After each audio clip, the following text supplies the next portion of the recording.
To start, let's talk about what a sewing machine is really doing. It's taking two or more pieces of fabric and using thread to hold them together. And it uses stitches to do that. It interlocks stitches to do that. You can't really tell what's going on because it does it on such a small scale. See, it's very, very small, and I would have a very hard time showing you what's going on at this scale. So I have some demos I use to show you so you'll be able to understand a little better. I'm going to start with just a quick history lesson about what's special about our sewing machines today. And I'm going to start with this demonstration using this cereal box. These are 2 layers of fabric, and we're sewing them together like we do with a sewing machine. This layer and this layer of fabric, and we're sewing them together. When we hand sew, we use a needle and thread, right? So here's our hand sewing needle, and we would just put it in one side of the fabric, down through, and then back up from the other side of the fabric, right? And then that would hold the fabric together, just like that. And if we wanted to make really secure seams, we would have special stitches that we did that would overlap the stitches or something to make the seams really secure.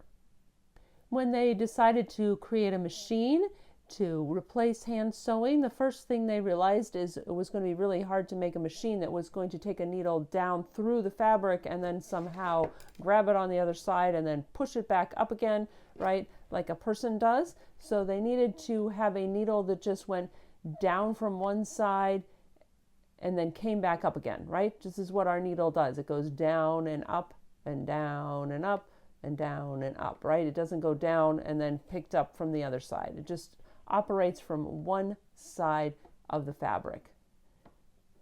The very first thing they did was to change the end of the needle where the thread was. So on a hand sewing needle, you know that the end where the thread is not the pointy end. On a sewing machine needle, that's the opposite. The pointy end is actually where the eye of the needle is, where the thread is. So the first thing they did was make machines that put the thread in through like this, right? With the pointy end like this. Just like that. So that was the first major invention that they did, to change where the eye of the needle was, that it was on the pointy end of the needle. The very first machines that were developed used one thread, just like hand sewing, and were called chain stitch machines. They used the needle and pushed the needle down into the 2 layers of fabric, and then they had something underneath that grabbed a loop from the needle and held it as the needle came back up.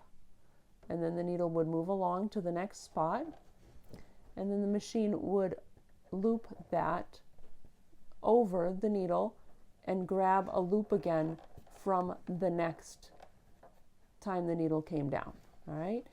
And then that would loop the stitch together like that. And do not worry about knowing how this works, because this is not how your machine works. I'm just going to do this again a few times. It's really hard for me to demo, but you can see this is what it would look like on the bottom. The loops here are like this, and the top would look like this.